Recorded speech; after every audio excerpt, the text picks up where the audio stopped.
दिखाइए हाथ अपने ज़रा, हाथ दिखाइए। ये गवर्नर साहब, इनके हाथ देखिए। ये हाथ हमेशा तिरंगा उठाने वाले हाथ हैं और तिरंगा उठाने वाले हाथ वालों को आज तक आपने परमानेंट नहीं किया, आपने इनको दिवाली पे तनख्वाह नहीं दी। इनका कसूर क्या है? और दूसरी तरफ जिनको मेडिकल की सीट्स देकर सरकारी खर्चे पर आप डॉक्टरी की पढ़ाई करवा रहे हैं और वो देशद्रोही नारे लगाते हैं, वो सही है या ये लोग सही है? मैं पहले भी कह चुका हूं गवर्नर साहब, उन देशद्रोहियों पे पैसे खर्चने से अच्छा है मेरे इन भाइयों पे आप इनकी परमानेंट पॉलिसी पे पैसा खर्चें। मेरे पीएचई, मेरे पीडीडी, मेरे एसपीओज, मेरे होमगार्ड्स, मेरे आशा वर्कर्स, इन सब को परमानेंट करें। देशद्रोहियों पे पैसा खर्च के कोई फायदा नहीं है, वो देशद्रोही ही रहेंगे। कल सबसे बड़ा त्यौहार है दीपावली का, लेकिन अभी तक हमारे जो डेली वेजर भाई बहन हैं उनके लिए तनख्वाह सरकार ने नहीं डाली है। बड़ा बड़ा धन्यवाद है, मैं एलजी गवर्नमेंट का धन्यवाद करूंगा कि हमारे डेली वेजरों को आपने दिवाली का एक बड़ा अच्छा तोहफा दिया, उनको तनख्वाह ना देकर। बहुत अच्छा किया है। वैसे भी तनख्वाह लेके करेंगे क्या ये लोग? वैसे भी इतनी कोई तनख्वाह नहीं है। जो थोड़ी बहुत आप देते हैं वो भी आप त्योहारों पर रोक लेते हैं। इसके ऊपर मैं हर बार ही इनके लिए आवाज़ उठाता हूँ और आज फिर से उठा रहा हूँ। मेरे जितने डेली वेजर हैं सबको सल्यूट है, जो दिन रात हमारे लिए काम करते हैं और बिना किसी क्रेडिट के वो काम कर रहे हैं, चाहे पीएचई के हैं चाहे पीडीडी के हैं। इनकी तनख्वाह नहीं मिली है, इन्हीं से बात करते हैं। सर, अभी तक आप लोगों की तनख्वाह नहीं आई? तमाम जम्मू कश्मीर के आवाम को, हमारे गवर्नमेंट एम्प्लॉइज़ को, खासकर हमारे गरीब आर्जी मुलाजमीन जो गरीबी में ज़िंदगी बसर कर रहे हैं, जिनको आज तक अपने भविष्य का पता नहीं है, उन तमाम आर्जी मुलाजिम को मेरी तरफ से और हमारी गवर्नमेंट एम्प्लॉइज़ एसोसिएशन की तरफ से दिवाली की हार्दिक शुभकामनाएं हो। सबसे पहले आप मीडिया भाई को मेरी तरफ से बहुत बहुत मुबारक है, जो हर वक्त हमारी बात आला हुकाम तक पहुँचाने की जो आप हमारा साथ देते हो, हमारी जो हेल्प करते हो, उसके लिए आप लोग मुबारक हकदार हो। रही बात हमारी सैलरी की, आप बखूबी जानते हो हम 28 साल से इस जद्दोजहद में हैं कि आज नहीं कल नहीं तो परसों हमारा मसला हल होगा, लेकिन 28 साल गुजर गए, आज तक हमारा मसला हल नहीं हुआ। बदनसीबी है जो आज तक हम यही ख्वाब देखते रहे शायद हमारा भविष्य हल होगा। हमारे साथ गुजर भाई भी हैं जो बेचारा दूध बेच के, लकड़ी बेचे अपनी ज़िंदगी बसर कर रहे थे, लेकिन गवर्नमेंट के जॉब के लालच में वो नौकरी करने लगे, उस कारोबार से भी गए, न वो घर के रहे न गाँठ के रहे।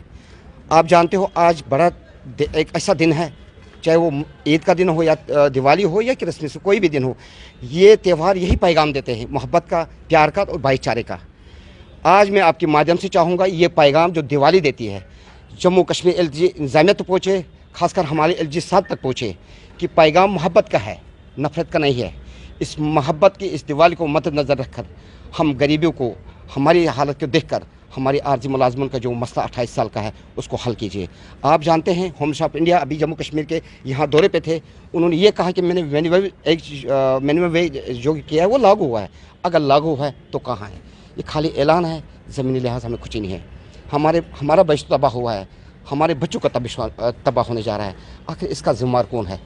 61,000 मुलाजिम हैं, चाहे कोई भी डिपार्टमेंट हो, आज इस बड़े दिन पे इंतज़ार कर रहे हैं हमें सैलरी आएगी। कल हमारे बच्चे दरवाजे में खड़े होकर ये खुशी से कहेंगे भाई हमें दिवाली का या ईद का तोहफा दो, हम क्या देंगे? हमारा सर वहाँ शर्म से झुक जाता है। आखिर हमारा गुनाह क्या है, जुर्म क्या है, पाप क्या है? आम ज़िंदगी गुजर रहे हैं, एक प्यार की ज़िंदगी बसर कर रहे हैं, भाईचारे की ज़िंदगी बसर करें, फिर जुर्म गुनाह किस बात, सज़ा किस बात का? मैं आपके माध्यम से चाहूँगा जम्मू कश्मीर एलजी इंतज़ामिया से, खासकर हमारे एलजी जिन्होंने ये वादा किया था डीडीसी इलेक्शन से पहले कि जैसे डीडीसी इलेक्शन ख़त्म होता है मैं आपका मसला हल करूँगा।